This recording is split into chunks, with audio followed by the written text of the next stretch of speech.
Inna lillahi wa inna ilaihi rajiun, telah meninggal dunia dengan tenang ketua pengajian pelaku PSHT Pagar Nusa gelut, sesama PSHT gelut. Pendekar itu mohon maaf, Anda itu latihan silat bukan untuk gelut. 3 April kula diundang pengajian kali Pak Jokowi di acara forum silaturahim ketua umum parpol. Kebetulan sing ngaji sakderenge kula niku Sekjen Muhammadiyah. Sapa le Profesor Dr. Mukti. Lah kula nyuwun sewu, kula pengen kiai-kiai NU niku sugih, kiai-kiai Muhammadiyah niku sugih. Amin. Imam Abil Hasan Asadili niku tokoh sufi sing duwe thariqah Sadiliyah, sugih ora umum. Padahal rata-rata kiai niku mboten sugih. Niki sugih.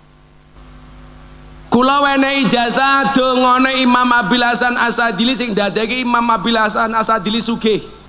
Imam Abil Hasan Asadili kalau pengajian keren, bajunya mahal, selendangnya mahal, kudanya mahal. Bahkan satu kuda yang gubernur Mesir tidak kuat beli, dibeli sama Imam Abil Hasan Asadili. Saya mau cerita bagaimana kemudian kita dituntut menjadi pedagang yang jujur. Ibu bapak rahimakumullah. Dolan ning sawah atus ning kali, kayu nongko digawe lemari. Gus Miftah gagah lan sregep ngaji, rondo Erni njaluk di ketua kok ndelik. Kowe ning kene wae karo aku kene. Iki lanang apa wedok ta iki? Wedok. Kok rupamu kaya lanang ngono yo. Kene karo aku kene. Kita doakan Mbak Erni panjang umur. Amin. Berkah R, bondomu R. Lho nyenengke wong sak menewu lho, iki kira-kira sing teko wong pira en? 10.000 lebih lho iki. Enggak ada istilah orang gemuk Bu Erni. Karena ada teori yang mengatakan 100 kg di bumi sama dengan 30 kg di Mars. Itu artinya Erni tidak gemuk, hanya salah planet. Saya mau tanya Mbak Erni, yang buka degan tadi siapa? Kita bakule wedok iki kita iki. Pantesan tak ngombe kok ambune pesing-pesing kepiye. Karena memang ada mimpi yang sebenarnya menjadi hidayah dan petunjuk. Contoh mimpinya Habib Mundir Al-Musawwa almarhum. Beliau pernah bermimpi mencium kaki Nabi Muhammad SAW. Habib Mundir mengatakan kepada Nabi, wahai Nabi, saya rindu denganmu, saya pengen bersamamu.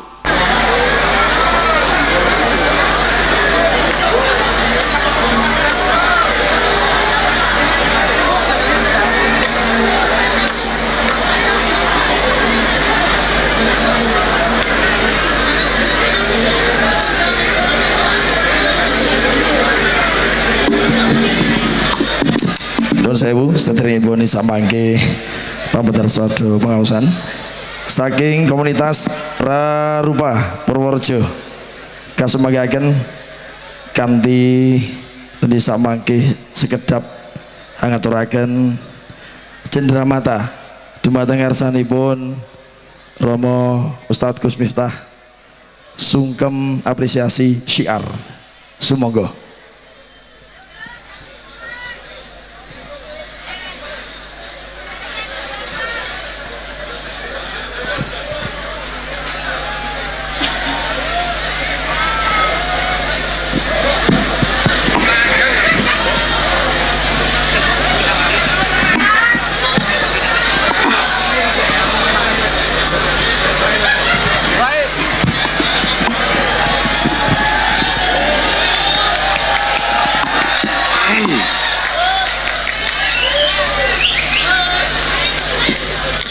Assalamualaikum warahmatullahi wabarakatuh.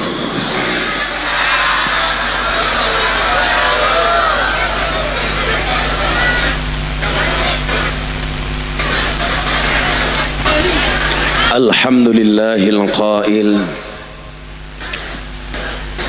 a'udzu billahi samil alim minasyaitonir rajim.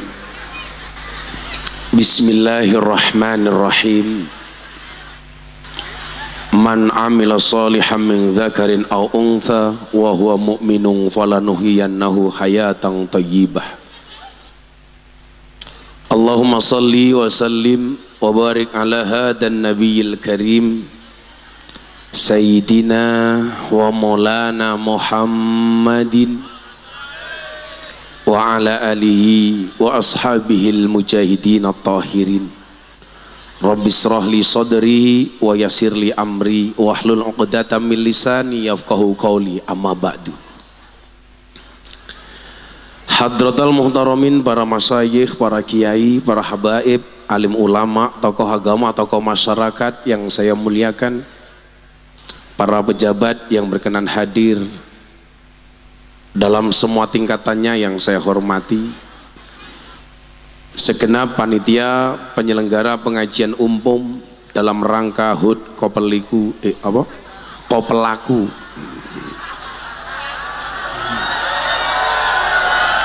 tulisannya salah kok, komunitas pedagang kelapa Kutoarjo yang kedua. Bapak Ibu warga masyarakat Kutoarjo rahimakumullah. Alhamdulillahirabbil alamin. Pada malam hari ini kita semuanya diizinkan oleh Allah, terutama saya, bisa sowan di hadapan Bapak Ibu. Saya meyakini tidak ada satu kejadian pun kecuali atas izin Allah. Tidak ada satu gerak langkah pun kecuali diizinkan oleh Allah. Tidak ada satu tetes pun air yang turun ke muka bumi kecuali atas izin Allah. Demikian pula hari ini kita semuanya menjadi hamba Allah yang terkasih sehingga terpilih untuk mengikuti pengajian malam hari ini. Mudah-mudahan semua yang hadir, yang sakit disehatkan, yang sedih disenangkan, yang susah dibahagiakan, yang berhajat segera dikabulkan, dan yang jomblo segera dinikahkan. Bapak Ibu, tugas kita bukanlah berhasil. Tugas kita adalah untuk mencoba, karena dalam mencoba itulah kita menemukan kesempatan untuk berhasil. Banyak orang yang stres, kenapa? Karena hasil yang diharapkan tidak sesuai dengan apa yang dikerjakan.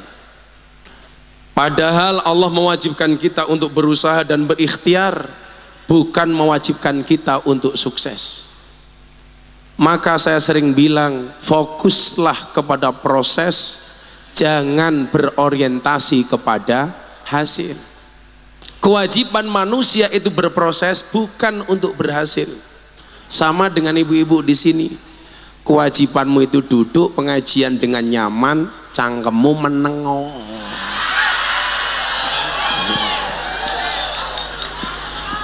Yang namanya pengajian itu yang satu ngomong, yang satu mendengarkan. Kalau dua-duanya ngomong namanya bukan pengajian tapi percakapan. Yang namanya khutbah itu satu arah. Kalau dua arah namanya bukan khutbah tapi wong tukaran. Nah, Bapak Ibu yang saya muliakan, fokus kepada proses. Termasuk sebenarnya badan saya masih cukup lemah karena saya 10 hari ini sakit. Tetapi saya ingat betul, tugas saya itu tidak merana dengan rasa sakit yang saya terima, tetapi bagaimana terus berusaha untuk terus menebar manfaat. Karena tugas manusia itu apa? Mendapatkan titipan dari Allah untuk menebar manfaat sesuai dengan yang dimilikinya. Dan malam hari ini kita mendapatkan manfaat dari organisasi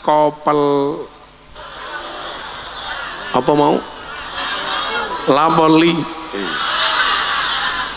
Saya itu kalau di Purworejo sering banyak yang error, kayak kemarin minum dawet juga salah, dawet ireng jembatan butuh. Sudah tahu kayak gitu masih disuruh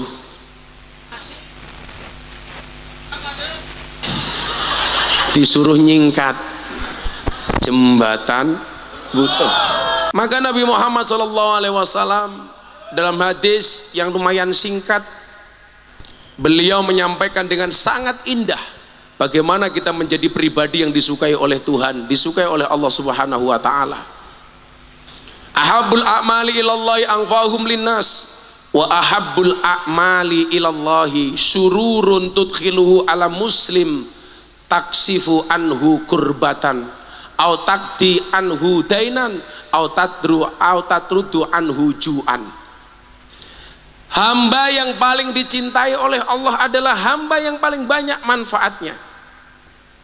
Maka kenapa saya sakit, saya tetap ngaji, karena saya pengen berbagi manfaat. Saya membayangkan panitia Kopelaku mendapatkan jadwal dari saya saja sudah susah. Kalau seandainya H-1 atau H-2 saya memberi kabar saya nggak bisa datang gara-gara sakit, kira-kira panitia misuh-misuh apa enggak? Kira-kira panitia ini misuhi aku apa ora? Dasar Miftah bajingan. Dan saya paling takut kalau mendapatkan doa dari orang-orang kecil. Kenapa? Karena rakyat itu doanya mustajab.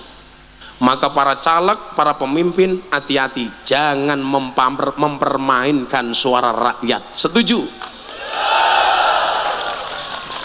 Minta dukungan, mengemis-ngemis untuk dipilih. Begitu mendapatkan dukungan, korupsi. Maka saya angkat topi untuk teman-teman pedagang di Kopelaku. Lebih baik mas tanganmu kotor tapi hasilnya bersih daripada banyak pejabat tangannya bersih pendapatannya kotor.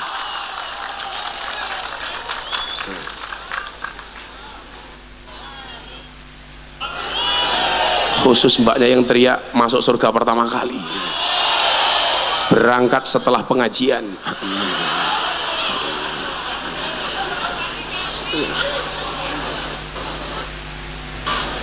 Ahabul amali ilallahi anfa'uhum linnas. Jadilah yang bermanfaat sesuai dengan apa yang bisa kamu lakukan. Sebagai pedagang, jadilah pedagang yang manfaat. Ada satu hadis yang sebenarnya merupakan tantangan bagi para pedagang. Ketika Nabi Muhammad SAW mengatakan, sebuah tempat itu yang paling dicintai oleh Allah adalah masjidnya, sementara tempat yang paling dibenci Allah adalah aswaquha atau pasarnya. Ketika kemudian dijelaskan oleh Ibnu Hajar al-Asqalani kenapa tempat itu yang paling dicintai oleh Allah adalah masjidnya, li'annaha buyutut ta'ah, karena di dalam masjid itu adalah merupakan tempat kebaikan dan taat. Maka jarang orang bermaksiat awalnya dari masjid. Walaupun sekarang banyak kejadian di TikTok, orang ihi-ihi menggunakan kamar mandi masjid. Katanya masuk kamar mandi, begitu dibuka isinya 2 orang, 1 sarung kakinya 4.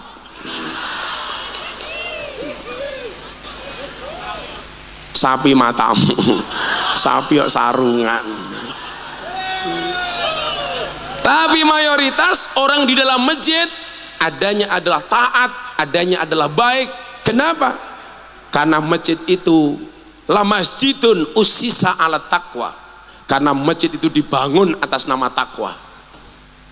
Kemudian ketika ditanya kenapa tempat yang paling dibenci oleh Allah itu adalah pasarnya, jawabannya sederhana, karena di situ banyak tempat kemunafikan. Karena pasar biasanya digunakan untuk kemaksiatan. Artinya apa? Anda pedagang jangan kecil hati.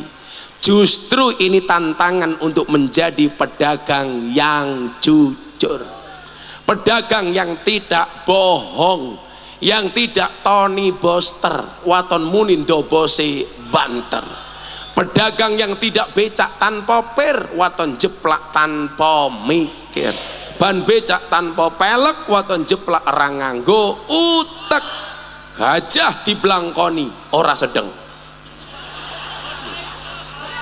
Ini tantangan. Bisa nggak kamu jadi pedagang yang jujur? Seolah-olah kita disindir. Kenapa? Karena kemaksiatan yang ada di pasar itu berangkat dari pedagang yang tidak jujur. Barang yang sebenarnya buruk dipoles menjadi baik, dijual dengan harga yang mahal.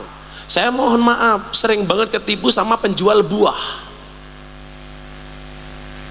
Beli parsel, kelihatannya mulus, dibungkus dengan plastik yang bersinar. Begitu dibuka, ternyata buahnya sisa codot.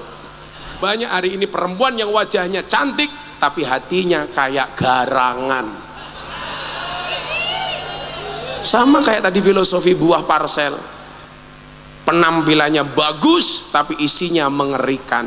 Penampilannya malaikat, tapi isi hatinya kayak setan. Bu, makanya saya sering bilang apa? Cantik mergo banyu wudu luwih sahdu tinimbang ayu mergo gincu. Kamu juga sama kalau cari istri. Carilah yang berilmu, tidak hanya sekedar bergincu. Umpamane raine wong wedok saiki kabeh palsu. Ayo, mau hitung-hitungan? Coba dilihat ibu yang di sana. Subhanallah, alisnya kaya galengan. Asli 100% palsu.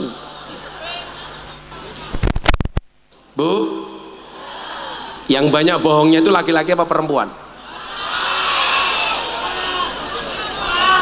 Soal penampilan fisik, perempuan lebih banyak bohongnya dibandingkan laki-laki. Tapi soal hati, laki-laki lebih banyak bohongnya dibandingkan perempuan. Makanya Ikatan Dokter Indonesia mencatat yang paling banyak mendapatkan penyakit gula, diabetes adalah perempuan. Kenapa? Karena perempuan terlalu banyak makan janji manis. Tapi kalau laki-laki rata-rata penyakitnya adalah kencing manis. Maksudnya apa? Setiap lihat yang manis pengen kencing. Aku ya ho. Aku sebenarnya curiga kopinya ini. Kopi kok dandang ki apa?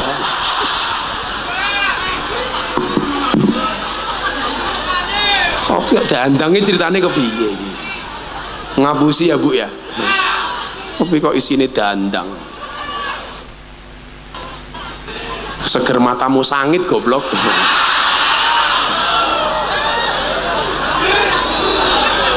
Sumpah lagi kopi ini ra enak iki, sumpah iki.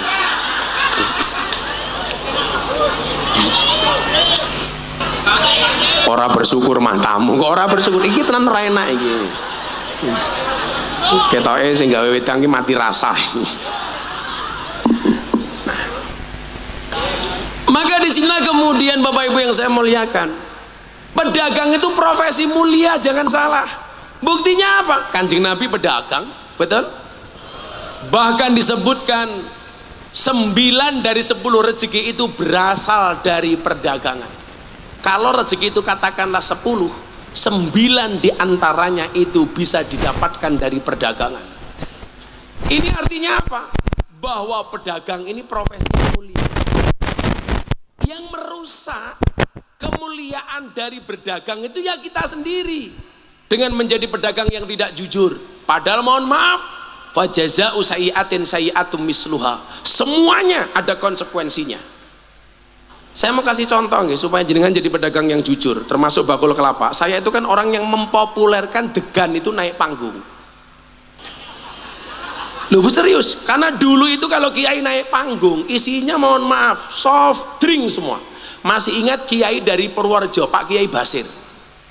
Pak Kiai Basir itu senengnya minumnya apa Pak? Sprite. Padahal itu gulanya luar biasa. Pengajian almarhum Mbah Yai Basir itu isinya Sprite, Coca-Cola, Fanta. Padahal soft drink itu tidak baik untuk kesehatan, lebih bagus softtek. Apalagi isinya. Loh, bahaya tak? Makanya kemudian kenapa saya mempopulerkan degan, karena degan itu untuk detox, terutama Anda para perokok. Saya tidak merokok, saya minum degan. Ini ya saya sampaikan karena di depan kopelaku, pedagang pasar kelapa, pedagang kelapa. Ini bagus Pak. Jadi tolonglah Anda itu menjaga kesehatan kiai, jangan dikasih soft drink. Saya itu kenapa kalau pengajian nggak pernah mau transit, Pak? Kebetulan saya rajin puasa. Hari ini saya puasa walaupun saya sakit. Karena saya mikir begini coba, kiai kalau ngaji sehari 4-5 kali sehari. Semua panitia nawari makan. Padahal makanannya semua enak.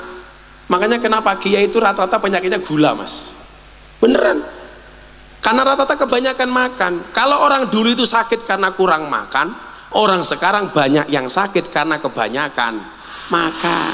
Makanya jadi lemu ya awakmu kuwi. Ning awakmu dianggap lemu santai wae. Santai wae. Kalau kamu dibully dasar kamu gemuk, kamu jawab, "Sorry, saya gemuk karena makan nasi, bukan karena makan ati." Menghibur yang gemuk sih. Iki banser lemune ya Allah. Sawak bokong kabeh to yo. Ini kalau yang badannya merah ini apa? Kokam.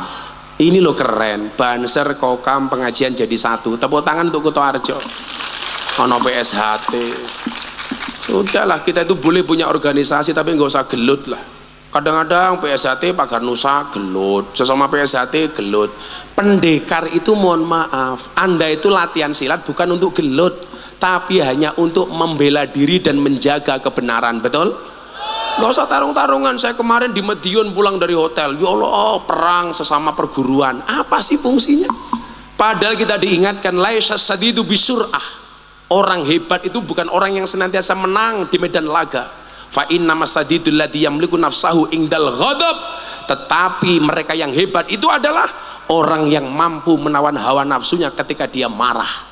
Maka kenapa Islam mengajarkan sabar, dan ingat, sabar niku mboten duwe wates, soalnya sing duwe wates mung kulon progo.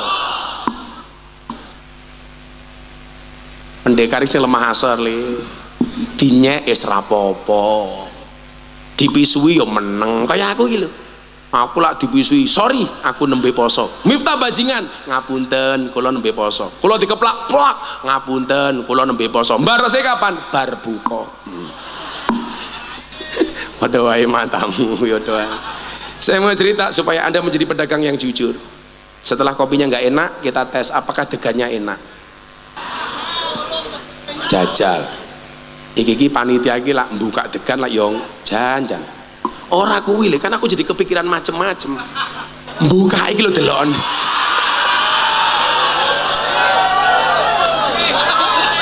Iki maksude apa ngono lho. Buka kelompok kok kayak dalan.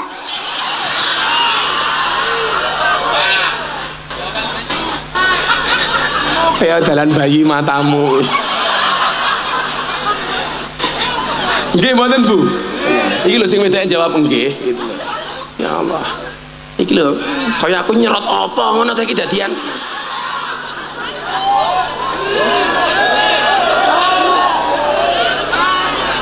Ya seger wong dalane kaya ngene kok.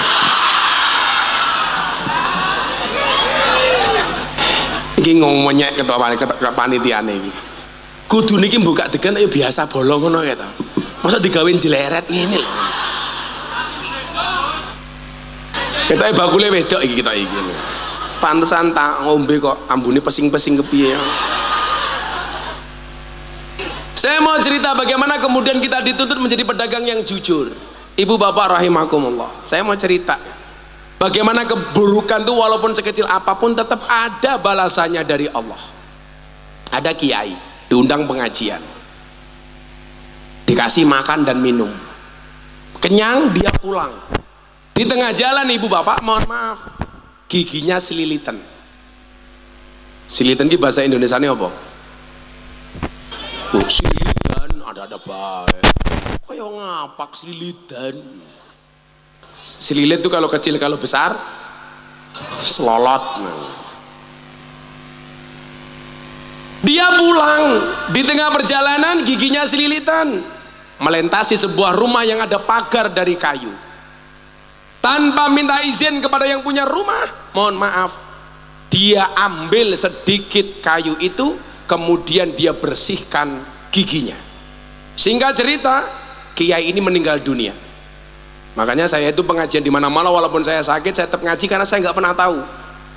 Dari sekian banyak pengajian yang saya kunjungi, Saya nggak pernah tahu pengajian mana yang mendatangkan rahmatnya Allah. Dan saya berharap mudah-mudahan pengajian dengan Bapak Ibu Kuto Arjo malam hari ini mendatangkan rahmatnya Allah. Karena orang masuk surga itu bukan dari banyaknya amal, tapi karena rahmatnya Allah. Jadi walaupun saya sakit, saya paksakan berangkat, Pak. Siapa tahu dapat rahmatnya Allah. Kan keren. Kalau pengajian kayak gini tahu-tahu Israel datang, kan langsung diumumkan di masjid-masjid Purworejo, innalillahi wa inna ilaihi rajiun, telah meninggal dunia dengan tenang ketua pengajian pelaku.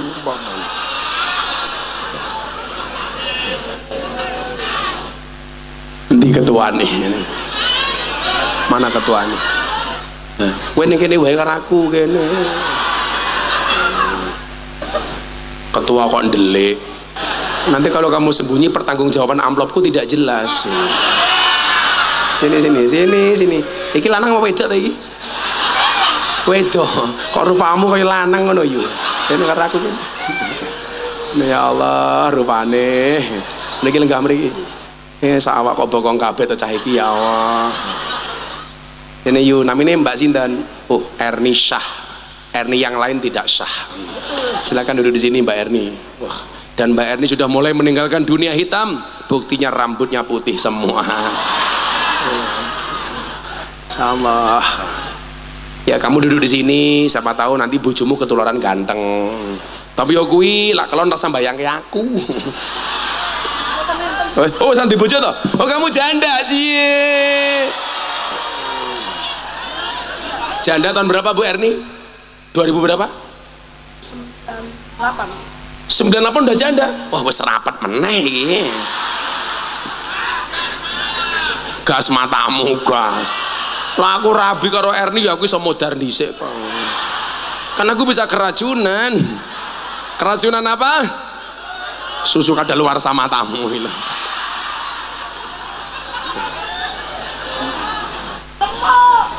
Saya mau tanya Mbak Erni, yang buka degan tadi siapa? Jangan-jangan Mbak Erni sendiri ya?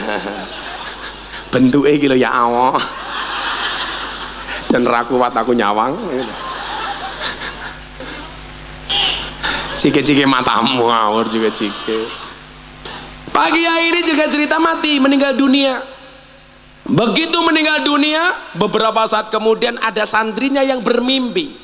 Ngomong-ngomong soal mimpi Bapak Ibu, mimpi itu jangan terlalu dipercaya tapi juga jangan disepelekan. Karena memang ada mimpi yang sebenarnya menjadi hidayah dan petunjuk. Contoh, mimpinya Habib Mundir Al-Musawwa almarhum. Beliau pernah bermimpi mencium kaki Nabi Muhammad SAW. Habib Mundir mengatakan kepada Nabi, wahai Nabi, saya rindu denganmu, saya pengen bersamamu. Saat itu usia Habib Mundir 36 tahun. Nabi Muhammad mengatakan kepada Habib Mundir, wahai Mundir, kamu belum bersamaku saat ini, tapi kamu akan bersamaku besok sebelum usiamu 40 tahun.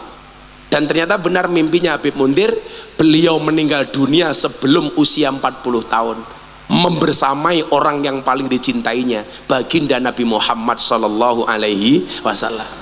Dan catatannya adalah kalau Anda mimpi ketemu dengan Nabi, wallah itu adalah Nabi Muhammad. Tapi kalau Anda mimpi ketemu Mbak Erni, bisa jadi mak lampir.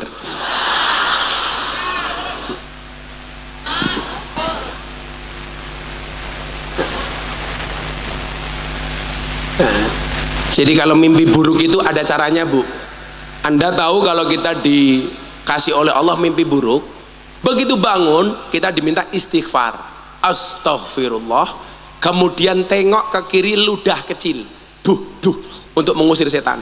Tapi ingat, ludah kecil, astaghfirullah, duh. Awakmu lah orang, aku terkenyut, itu kan salah. Bangun istighfar, astaghfirullah, kemudian tengok kiri, meludah, duh. Jangan mentang-mentang lagi marah sama suaminya, astagfirullah, nah salah itu. Kata Mbak Erni, untung saya janda. Nah, setelah kiai ini meninggal dunia, ada santri yang bermimpi ketemu kiainya yang meninggal. Di dalam mimpi itu, sang santri bertemu dengan Pak Kiai. Pak Kiainya menangis dengan keadaan yang sangat bersedih. Kemudian sang santri bertanya di dalam mimpi itu kepada baginda Nabi, kepada gurunya, wahai guru, kenapa Anda menangis?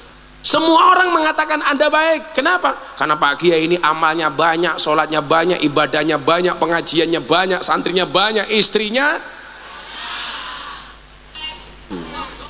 Kalau saya tetap satu, tambah meneh mbahmu. Enggak, saya setia.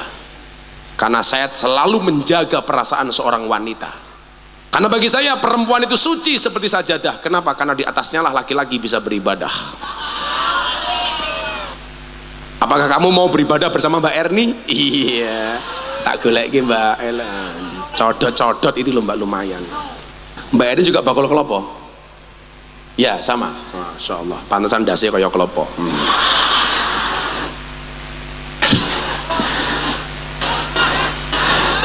Saya mungkin selama pengajian inilah panitia pengajian yang paling gaul sedunia. Oh, keren Mbak Erni, ya Allah, sawah pateng kabeh to RR. Kemudian sang santri bertanya, kenapa Pak Kiai kok merasa bersedih?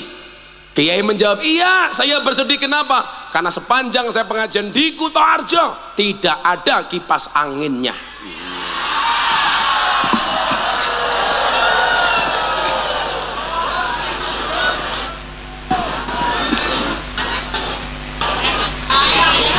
Karena aku sumuk. Mosok bakul kipas ora duwe RR. Lah ning kono ya ora rasa ning aku. Malah dienggo dhewe. Kere.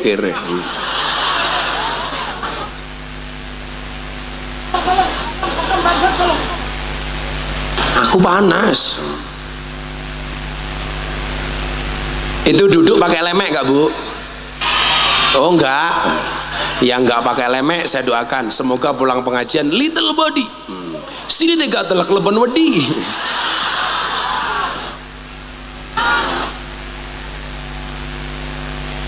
Dirubung semut. Oh lah dirubung semut cetok kowe mau nguyuh ora cewek. Mila pesing dirubung semut. Ora resik. Mau cewek ile. Nah ibu bapak rahimakumullah, saya bersedih kata Pak Kiai di dalam mimpi sang santri ini. Kenapa? Karena ternyata amalku yang banyak belum diterima oleh Allah. Kemudian sang santri bertanya, apa penyebab amal Pak Kiai tidak diterima oleh Allah? Dijawab oleh Pak Kiai, nah aku dulu pernah diundang pengajian, dikasih makan, dikasih minum, pulang gigiku selilitan. Di tengah jalan saya menemukan rumah yang ada pagar di depannya dari kayu. Tanpa minta izin kepada yang punya rumah, saya mengambil secuil kayu dari pagar itu untuk membersihkan gigi saya. Ternyata apa Bu? Yang punya rumah tidak ikhlas. Acara selanjutnya gotong kipas angin.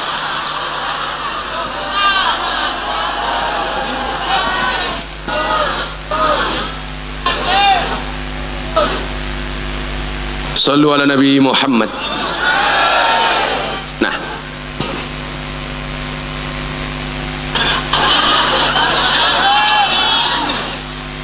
sampai aku masuk angin Erni tak santet pokoknya.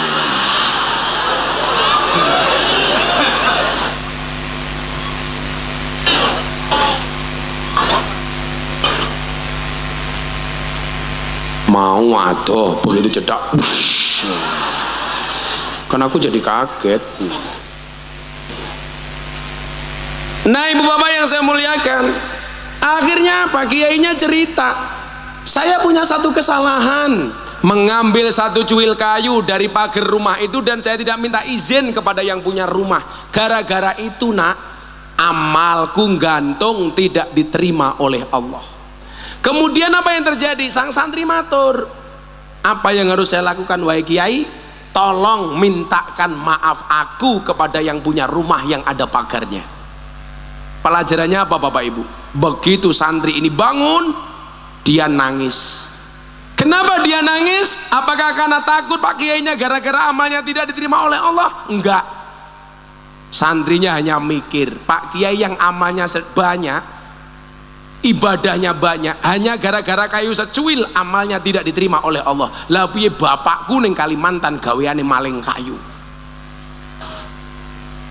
Kita itu sering loh Pak, menyepelekan perkara kecil itu sering banget. Contoh dah, ini saya tidak hanya mengkritik penjual buahnya, yang beli buah juga kadang-kadang kurang ajar. Masuk ke kios buah, beli jeruk, yang diicipi kelengkeng. Ini kalau penjualnya tidak ikhlas, hati-hati. Pernah seperti itu Bu? Sering. Kita beli kacang godok, begitu beli kacang godok tanpa izin kepada pembelinya, kita icip-icip kacangnya. Ini kalau yang penjual tidak ikhlas, hati-hati. Bakul juga seperti itu. Ada orang belanja habis 9.500, dibayar 10.000, uang kembaliannya seharusnya 500, tanpa minta izin kepada pembelinya kita ganti dengan permen. Pernah seperti itu Pak? Mengalami? Sering. Itu kalau yang jual, mohon maaf, yang beli tidak ikhlas, itu tidak sah akadmu. Kita sering menyepelekan perkara-perkara kecil seperti itu. Ya kalau kamu ada kembalian 500 diganti permen, besok ganti kamu beli kurang 500 dikasih permen, imbang. Artinya apa? Disinilah kemudian kita dituntut untuk menjadi pribadi yang hati-hati, sehingga kita tidak menyepelekan amal kita. Yang tadi saya bilang fajaza'u sayyi'atin sayyi'atu misluha, karena semuanya akan mendapatkan pertanggungjawaban di hadapan Allah Subhanahu wa Ta'ala. Sekecil apapun akan kebaikan akan ada balasannya, demikian juga sekecil apapun keburukan pasti ada balasannya. Famay ya'mal misqala dzarratin khairan yarah wa may ya'mal misqala dzarratin syarran yarah. Maka malam hari ini saya pengen ngaji tentang bagaimana kita mencari rizki yang berkah sehingga bisa baik untuk anak dan keluarga kita. Amin Allahumma amin. Karena di sini ada kokam, ada banser, saya bikin sholawat persatuan ini. Saya bisa nggak minta banser satu, kokam satu di sini? Ayo tepuk tangan untuk banser dan kokam. Sini Mas banser satu, kokam satu. Nah, ini kan keren. Sini kokamnya di sini, bansernya di sini, kokamnya di sini. Nah, bansernya pacaran sama Erni ya. Nah. Wes kokame wis jenggote ya Allah. Ini kan keren itu loh, akur itu. Keren itu. Ya wis tak kei selawat. Napa nih? Iki jenenge sapa Mas kokam iki? Eko Supriyanto. Iki sapa iki? Kasiman. Olah gandeng-gandeng jenenge Kasiman. Nah, besok tak ganti jeneng lah. Sukarlan. Asu nglekar ning dalan. Aku seneng karo banser karo kokam, tak kayak duit. Ndi asisten ajudanku mon ndi? Tak kayak duit. Oh, ya ajudanku ndi? Malah minggat iki kepiye ajudanku iki? Oh, malah pipis. Wah, jan. Rasa sewa. Ini hati-hati, ajudanku kok pasus iki. Nah. Oh, PSHT mau naik, yo PSHT mana sini? Mana PSHT? Ono paganusa sekalian ra? Ayo PSHT iki. Kita iringi kenaikan PSHT anggotanya dengan menyanyikan lagu La ilaha. Ora kaya ngiring wong mati ngawur wae. Ini PSHT. Ini. Ah. Ya. Sini dulu ini Mas apa ki Mas PSHT apa kene karo Mas iki? Wis tak kayak duit, aku apian. Udah duduk. Kalau pendekar mbiyen ki sangune tongkat, pendekar saya ki HP. Ih, gemes aku. Pendekar senjatane HP. Soalnya dikeroyok telepon kancane. Ya just pinter. Info. Sing sajet masih langsung kancane jawab cuaks. Pokoknya sesuk kokam, PSHT, banser, pengajian karo aku ning alam kubur gue mesti takoni karo malaikat. Kowe kokam, kowe PSHT, kowe banser, man rabbuka, sapa pangeranmu? Jawaban, kamu nanya. Langsung gebuk cangkemmu karo malaikat. Tak kayak duit. Masing-masing nggih tuku karo kanca-kancane ya mangan ya. Masing-masing tak kasih 500.000 rupiah. Iku apian no. Banser 1, 2, 3, 4, 5. Ser. Kasiman. 1, 2, 3, 4, 5. Kokam. Sing akur ya karo banser le, rasa gelut-gelutan. Di PSHT dulur-dulurku iki. Satuan Setia Hati Terate. Kok entek duwite?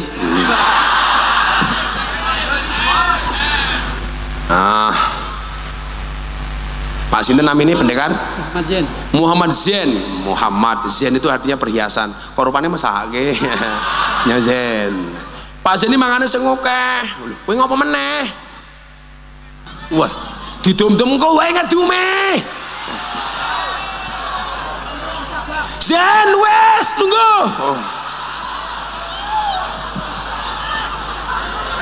I love you PSHT pokoknya. Soalnya aku mbeni tau melu PSHT, melu pisan tok bare ra melu meneh. Soalnya sibuk ngelayani kiai kula. Kuwi njaluk, ya si Erni tak kei duit gitu ku sari rapet ya Er. Lah Erni nawar kok kula mboten jerene. Terus nyo Erni 200.000. Ya. Aku ini ketemu wong lemu ini kita kayak duit, mulai wongnya setruk. Hora. Mati Erni. Langsung ini jadi lu bahaya tak. Santai WR, santai. Nggak ada istilah orang gemuk Bu Erni.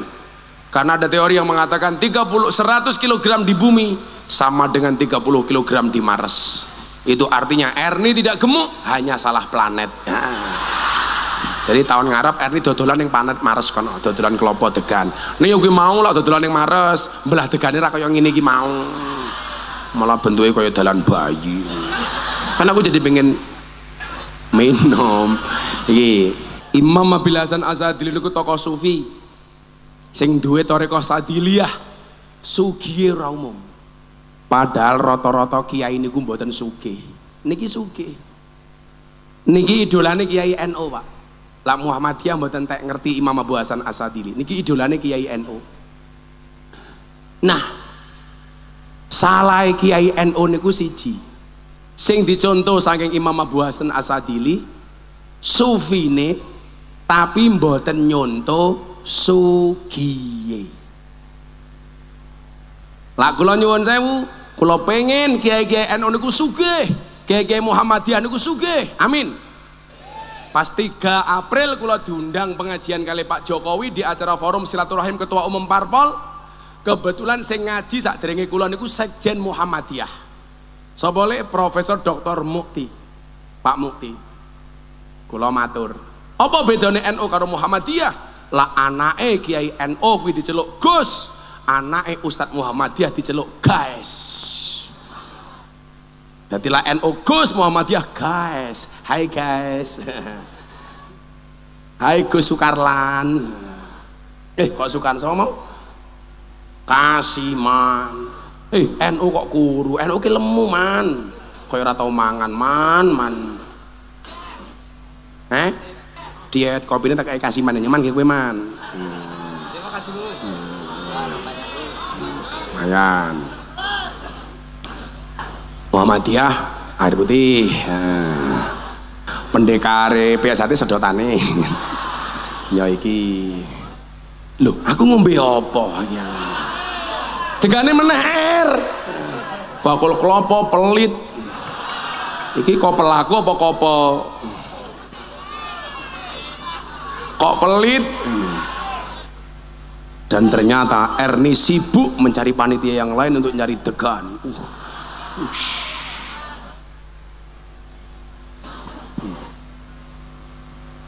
Kula wenehi ijazah dongane Imam Abil Hasan Asadili sing dadeki Imam Abil Hasan Asadili sugih. Niki diwaca bareng-bareng. Estu awake dhewe niki donyane fid dunya hasanah wa fil akhirati hasanah. Insyaallah sugih donya sugih akhirat. Amin. Niki terutama bakul-bakul mang teroke kabeh. Bismillahirrahmanirrahim. Bismillahirrahmanirrahim. Rabbana wasi' alaina arzaqana wala tahjubna biha an ukhrana.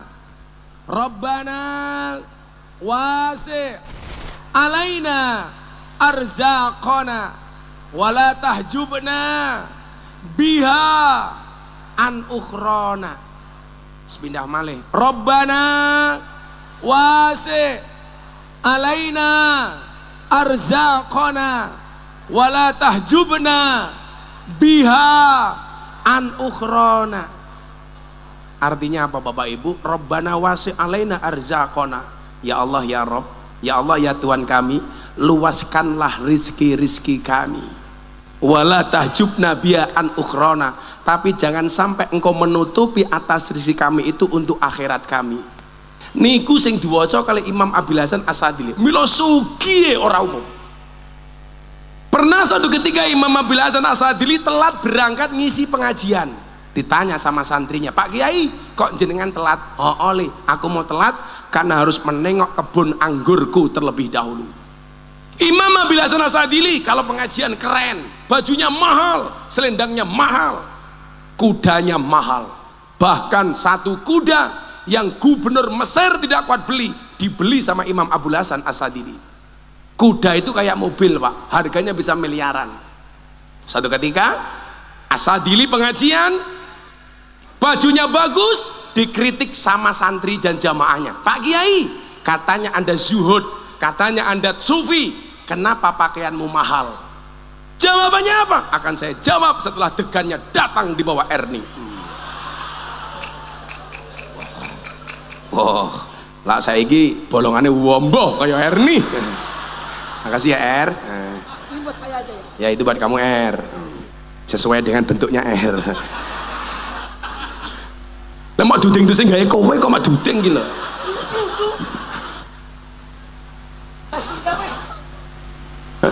Er takon sing gawe sapa iki? Kok bentuke kaya anak aku wis gedhe. Diombe dhewe karo Erni.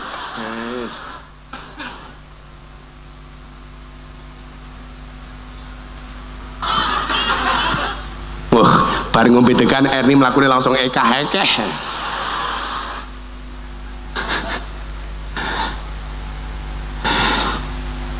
Imam Asadili diprotes, "Pak Kiai, katanya Anda tokoh zuhud, katanya zuhud itu nggak boleh senang sama dunia, kenapa Anda kaya?" Apa jawaban Asadili? Santriku tak kandani, aku duwe ra tau mikir, awakmu ra duwe malah mikir. Sing ra zuhud sapa? Kita tuh kadang-kadang sama Pak, orang duwe tapi melu mikir, orang duwe Alphard tapi melu mikir sing duwe Alphard. Mobil kok regane 1 miliar lebih, kayak pajak ke piro, lakbane mbledos lak ganti regane piro, sedino bensine entek piro. Pilak goblok to, orang duwe melu mikir. Sing duwe mawon ora tahu mikir. Padahal nyuwun sewu, yang namanya zuhud itu hatinya tidak dipenuhi dunia. Dunia hanya berada di tangannya, bukan di hatinya. Orang zuhud itu boleh punya dunia, tetapi nggak pernah cinta dengan dunia. Boleh punya mobil, tapi mobil tempatnya di garasi, bukan di hati. Artinya kalau mobilnya ditabrak orang, yang rusak cukup mobilnya, hatinya nggak usah ikut-ikutan rusak. Rumah tempatnya di situ, bukan di hati. Kalau rumahnya terbakar, yang ikut terbakar hanya rumahnya, hatinya tidak ikut-ikutan terbakar. Saya pernah Pak, awal saya punya mobil, saya dulu punya mobil Camry, mobil baru kebeli, seneng-senengin duwe mobil, pengajian ke Klaten. Saya pengajian bab zuhud ini, boleh punya nggak boleh cinta. Sampai selatan Polres Klaten ada lampu merah. Sopir saya berhenti dari belakang, ditabrak bis sumber memolok. Remuk mobilku Pak. Aku meh nesu kelingan. Aku mau bareng ngaji babakan zuhud. Oleh duwe ra kena seneng. Akhirnya aku mau batin, diancuk aku. Ning batin. Batin nih. Ketika Imam Abu Hasan Asadili diprotes, dia bilang apa? Kenapa pakaian saya mahal? Seolah-olah pakaian dia mengatakan libasi yakul. Pakaianku berkata, ini ghaniyun, aku orang kaya, falatarhamuni, jangan pernah engkau kasihani aku. Tapi lano kiai bajune elek, sarunge nglinteng, ambune kelembak menyan. Seolah-olah bajunya mengatakan, ini fakir, aku kere. Farhamuni, tolong kasihani saya. Mila nyuwun sewu, Ustadz Muhammadiyah kudu gagah, Kiai NU kudu gagah. Artinya apa? Nggak ada kesempatan orang untuk menghinakan dakwah Islam. Kenapa? Karena penampilan sang pendakwah meyakinkan. Saya punya prinsip. Saya dulu, kan Bapak Ibu tahu, saya itu di Jakarta kiainya artis dan selebritis. Loh, kalau setajam silet, saya itu punya prinsip. Kalau gara-gara atribut dan pakaian yang saya kenakan orang menghina dakwah Islam, berarti menggunakan pakaian mahal hukumnya wajib. Kalau yang dihina Miftah, maafi muskilah, never mind. Jawabannya Siman mungkin no what ora apa-apa. Tapi kalau yang dihina Islam dan dakwahnya saya tidak terima. Berarti apa? Ketika saya dakwah, saya harus meyakinkan. Makanya nyuwun sewu, saya itu bersyukur Pak. Saya mungkin kiai muda NU yang paling sering diundang sama Presiden Jokowi. Terakhir kemarin tanggal 3 April, semua partai ada Caimin PKB, Pak Prabowo Subianto calon presiden dari Gerindra, ada Pak Erlangga Hartarto Golkar, Zulkifli Hasan PAN, ada Pak Mardiono dari P3. Sing suruh ngaji Gus Miftah. Sebelum ngaji, saya diminta mimpin sholat duhur 5 menit. Maka tanggal 3 April jam 12 siang, selama 5 menit Indonesia dalam genggaman saya. Loh iya Pak Jokowi tak atur kok. Saya mau sholat tengok ke belakang, sawu sufufakum bis sholah. Hei Presiden, luruskan dan rapatkan softnya di dalam sholat. Pak Jokowi jawab, sami'na, siap Gus. Manut tak atur Pak Jokowi.